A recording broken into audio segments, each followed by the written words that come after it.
Honorable Shri Raghav Chadha. Thank you, sir. Only one thing, that Shri Chadha will not be there tomorrow. He had requested for a jump up, so he agreed to that. Yes, please. Sir, इस bill pay Whatever is not within the scope, as per Rule 110, we will go by Rule 110. Rule 110, we'll go by Rule 110. Honorable Shri Raghav Chadha, I'm not allowing anyone else. I'm sorry. I'm not going into the merits of it. Please, Shri Raghav Chadha, no one else. No one else, Mani Dangi ji, no one else. No one else. Rule 110. Yes, please. Mani Shri sir, Raghav इस Chadha. Bill pay चर्चा के माध्यम से मैं इस देश के आम हवाई यात्री का दर्द आप सबके सामने रखना चाहूँगा। सर, वादा था कि हवाई चप्पल वालों को हवाई जहाज़ की सैर कराई जाएगी। आलम यह है सर कि बाटा कंपनी का जूता पहनने वाला भी आज हवाई जहाज़ की टिकट नहीं खरीद पा रहा है। Economy class is no more economical sir. मैं आज इस सदन में बहस पे आने से पहले अपने फ़ोन पर फ्लाइट के रेट चेक कर रहा था सर। अगर कल मुझे दिल्ली से बम्बई जाना हो तो टिकट 14,000 रुपये की है, वन वे की सबसे सस्ती टिकट।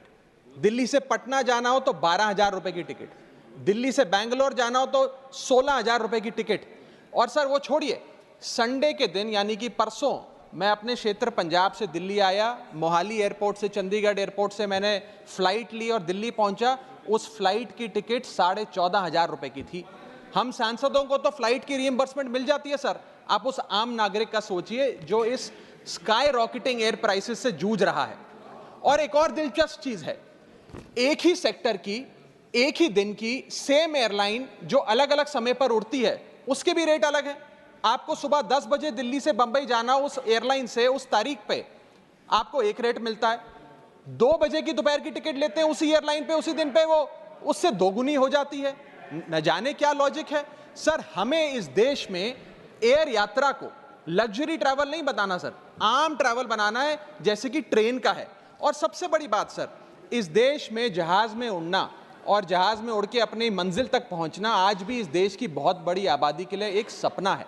अगर ट्रैवल की रफ्तार बढ़ेगी तभी इस देश की रफ्तार बढ़ेगी। सर, दूसरा दर्द जो इस देश का आम आदमी रोज उससे जूझ रहा है वो है ओवर क्राउडेड एयरपोर्ट्स। सर, आज हमारे देश के एयरपोर्ट्स बस अड्डे जैसे बन गए हैं। बस अड्डों से बदतर हालत, बदतर व्यवस्था देश के एयरपोर्ट्स पर है सर। टर्मिनल 1 चले जाइए दिल्ली के, टर्मिनल 2 चले जाइए दिल्ली के, आप हालात देखिए। सिक्योरिटी लाइन से लेकर चेक इन लाइन तक लोग लाइनों में खड़े हैं और लाइनों में खड़े हैं और उसके बाद उनकी फ्लाइट भी इस चक्कर में मिस हो जाती है। एक मुसाफिर सही समय पर फ्लाइट नहीं पकड़ पा रहा क्योंकि वो बेचारा चेक इन और सिक्योरिटी लाइन में ही फंसा रहता है। इतने ओवर क्राउडेड एयरपोर्ट्स आज हमारे देश के बन चुके हैं। सर, आज यात्री का तीसरा दर्द, Honorable members, please let the honorable members speak. Please. Sir, बोलने दीजिए। No, honorable members, please, honorable members. माननीय सदस्य, मेरा समय जा रहा है। Please let him speak. Sir, आज एयरपोर्ट्स पर खाना इतना महंगा है, बाजार के मुकाबले 2 गुना 3 गुना दाम है। एक साधारण सी पानी की बोतल जो 20 रुपए की बाजार में मिलती है वो एयरपोर्ट के भीतर जाकर फूड आउटलेट पर 100 रुपए की मिलती है। आज यात्री जो इंतजार कर रहे हैं अपनी फ्लाइट का, वो पानी पीकर पेट भर रहा है कि कहीं 250 रुपए की चाय और 350 रुपए का समोसा ना खरीदना पड़ जाए। बताइए सर, एक आम आदमी एयरपोर्ट पर अपने जहाज का इंतजार करते हुए क्या एक चाय नहीं पी सकता? क्या इस पर कोई रेगुलेशन नहीं होना चाहिए? क्या कोई अफोर्डेबल कैंटीन का मैकेनिज्म नहीं होना चाहिए? चौथा दर्द जो आज इस देश के आम यात्री को सर सहन करना पड़ रहा है वो है पुअर कनेक्टिविटी। आज इस देश के कई टूरिज्म स्पॉट्स पे, कई फेमस शहरों तक जहाज की यात्रा नहीं पहुंचती, फ्लाइट्स नहीं पहुंचती, एयरपोर्ट नहीं पहुंचती। कई शहर, अधिकतर शहर ऐसे हैं जहां पर एयरपोर्ट्स नहीं हैं। इंसान को जहाज लेकर, जहाज से उतरकर कई घंटों का बस का और गाड़ी का सफर तय कर अपनी मंजिल पे पहुंचना पड़ता है सर। सरकार ने कहा कि मालदीव्स मत जाओ, लक्षद्वीप जाओ छुट्टी मनाने। मैं आपको आज का रेट बता रहा हूं सर, अगर आज मुझे दिल्ली से मालदीव जाना हो तो 17,000 रुपए की फ्लाइट है, लेकिन दिल्ली से लक्षद्वीप जाना हो तो 25,000 रुपए की फ्लाइट है सर। तो बताइए हम मालदीव जाएं कि लक्षद्वीप जाएं? सर, चौथा दर्द जो आज पांचवा दर्द जो आज एक आम यात्री को महसूस करना पड़ रहा है वो है sir flight cancellation and delays. Sir एक आम नागरिक अपनी मंजिल पे, अपनी डेस्टिनेशन पे पहुंचने के लिए, जल्द पहुंचने के लिए कभी कभार ट्रेन यात्रा या बस या गाड़ी की यात्रा नहीं करता, वो महंगी टिकट खरीदता है। महंगी टिकट खरीद के अपनी मंजिल पे समय पे पहुंचना चाहता है। और कुछ ऐसे भी लोग हैं जो आर्थिक तौर पे सक्षम नहीं हैं, लेकिन आपातकालीन परिस्थितियों में, इमरजेंसी सिचुएशन में वो भी महंगी जहाज की टिकट खरीदकर जहाज की यात्रा करना चाहते हैं, अपनी मंजिल पे पहुंचना चाहते हैं। लेकिन क्या वो अपनी मंजिल पे समय पर पहुंच जा रहे हैं? निर्धारित समय से 3 से 4 घंटे लेट आज जहाज चलते हैं। और खास तौर पे छोटे शहरों के जो एयरपोर्ट्स हैं वहां पर तो मैक्सिमम डिलेज देखे गए हैं सर 1 केजी अगर एक्सेस बैगेज हो जाए तो फ्लाइट आपसे हजारों रुपए का किराया वसूलती है, लेकिन कई घंटों के डिले के लिए क्या फ्लाइट हमें कॉम्पनसेट करती है? मैं आज माननीय मंत्री जी को कहना चाहूंगा कि कुछ ऐसा मैकेनिज्म बनाए कि हर घंटे के फ्लाइट के डिले के लिए एयरलाइन आम यात्री को कॉम्पनसेट करे, उसकी जेब में पैसा डाले। इसी के साथ साथ हर महीने एक चार्ट जारी होना चाहिए कि किस सेक्टर की कौन सी एयरलाइन ने कितने घंटे का डिले, किस सेक्टर की कौन सी एयरलाइन ने कितने घंटे का डिले यात्रियों को दिया। और इसी के साथ साथ सर छठा दर्द जो आज के भारत देश के आम यात्री को महसूस करना पड़ रहा है सर, वो है लैक ऑफ अफोर्डेबल ऑप्शंस। जो अभी मेरे साथी भी बात कर रहे थे कि इस देश में 90% एयर ट्रैवल 2 एयरलाइंस के पास है, 90% मार्केट शेयर 2 एयरलाइंस के पास है। यानी कि एक हमने कार्टेल क्रिएट कर दिया, डुओपोली क्रिएट कर दी, यानी कि वो मनचाहे दाम पे मनचाही सर्विसेज देंगे क्योंकि कोई कंपटीशन ही नहीं है, कोई प्रतिस्पर्धा नहीं है। Point of order. I'll have to take a point of order. One second. Bharat सरकार Point of order. Point of order. Yes. न जाने सर, मैं तो एयरलाइन का बोल रहा हूं तो भी पेट में Just दर्द take हो a रहा point है of order. Please. 238A कह 238A. कोई सदस्य किसी अन्य सदस्य या लोकसभा के किसी सदस्य के विरुद्ध मानहानि कारक या अपराध में फंसाने वाले स्वरूप का कोई आरोप नहीं लगाएगा जब तक कि आरोप लगाने वाले सदस्य ने सभापति को संबंधित मंत्री को भी इसकी पूर्व सूचना न दी हो, ताकि मंत्री उत्तर दिए जाने के प्रयोजन के लिए इस विषय की जांच कर सके। Honorable member, there is no defamatory here. No defamation मैं has पहले been. नासिर हुसैन जी ने जो बोला है मैं उसके ऊपर कर रहा हूं। That of course that has been taken into consideration. एक मिनट, इनका नहीं है। मैं मुझे पूरा करने दिए सर।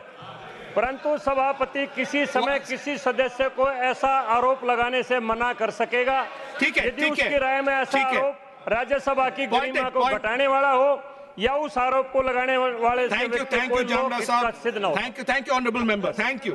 Please continue. सर इतनी विशाल जनसंख्या वाला हमारा देश है और इतनी विशाल जनसंख्या वाले देश में मात्र 2 ही कंपनियां हमारा पूरा एविएशन सेक्टर चला रही हैं। सर सरकार लाई एक स्कीम जिसका नाम था उड़ान, जिसका फुल फॉर्म है उड़े देश का आम नागरिक। पर कैसे उड़े? ना फ्लाइट के उड़ने के ऑप्शन है, ना अफोर्डेबल टिकट है, ना फ्लाइट सही समय पर चलती है, तो कहां उड़े, कैसे उड़े? और सबसे बड़ी बात सर, जब से ये उड़ान स्कीम आई है एक धारणा एविएशन सेक्टर में बनी हुई है कि जैसे ये स्कीम लागू हुई 2 एयरलाइन बंद हो गई, जेट एयरवेज और गो एयर, और तीसरी स्पाइस जेट बंद होने की कगार पे खड़ी है। तो अब लोग ये भी कहने लग गए हैं कि शायद उड़ान स्कीम एक बहुत बड़ा अपशगुन थी। और इसी के चलते आज हमारा देश का आम नागरिक प्लेन से वापस ट्रेन पे जा रहा है। सर मेरा 7वां दर्द बैगेज चार्जेस और बैगेज डिलेज। सर अगर आपका 1 केजी बैगेज ओवरवेट हो जाए तो हजारों रुपए एयरलाइन आपसे एक्सेस बैगेज के चार्जेस वसूल लेती है। यहां तक कि कुछ लोग अब अपना सामान एयरपोर्ट पर फेंक के चले जाते हैं बिकॉज उनके सामान में पड़ी वस्तुएं इतनी महंगी नहीं है जितना बैगेज चार्जेस एयरलाइन ले लेती हैं। और बैगेज के डिलेज देखिए सर, लंबा आपको इंतजार बैगेज बेल्ट पे करना पड़ता है कि कब हमारा बैग आएगा। जब स्क्रीन पर देखते हैं तो स्क्रीन पर लिखा आता है बैगेज ऑन बेल्ट, लेकिन बैगेज ऑन बेल्ट नहीं होता, सिर्फ 2-3 बिजनेस क्लास पैसेंजर्स का बैग आता है और न जाने कितने मिनट एक आम नागरिक को इंतजार करना पड़ता है इस एक्सेस डिले के लिए। या इसको एक स्टैंडर्डाइज करने के लिए कोई प्रोसीजर सरकार को बनाना चाहिए। सर मेरा 8वां दर्द मैं समाप्त कर रहा हूं सर 8वां दर्द heavy car parking charges eight airport. Sir आज आप एयरपोर्ट्स पर पार्किंग का ठेका किसी एक कंपनी को दे देते हैं और वो मनचाहे दाम वसूलती है। खास तौर पे छोटे एयरपोर्ट्स पे 200-250 रुपए प्रति घंटे की कार पार्किंग चार्जेस देनी पड़ते हैं। आज आप दिल्ली के एयरपोर्ट चले जाइए, 220 रुपए प्रति घंटा गाड़ी का चार्ज लगता है, और अगर आपने कोई कैब टैक्सी बुक कर ली तो उसका भी मोटा बिल आता है, क्योंकि वो टैक्सी वाला भी expensive car parking charges, airport charges अपने बिल में जोड़कर आपको देता है। सर, ये था दर्द फ्लाइट में चढ़ने से लेकर फ्लाइट में उतरने का। मैं अंत में चार पंक्तियां सुनाकर अपनी वाणी को विराम दूंगा, और आज इस देश के आम नागरिक, आम यात्री का दर्द इन पंक्तियों में आप तक पहुंचाने की कोशिश करूंगा। कहीं है लंबी लाइनें, कहीं चेक इन से पहले काउंटर बंद, कहीं स्लो चल रहा है सर्वर, कहीं इंटरनेट है मंद। महंगी टिकट के बाद भी यात्रा की कोई गारंटी नहीं, आपका सामान चाहे टूटे चाहे फूटे कोई वारंटी नहीं। जो हाल है बस अड्डों का, वही तस्वीर आती है एयरपोर्ट से। चाय हो या समोसा नहीं मिल रहा 500 रुपए के नोट से।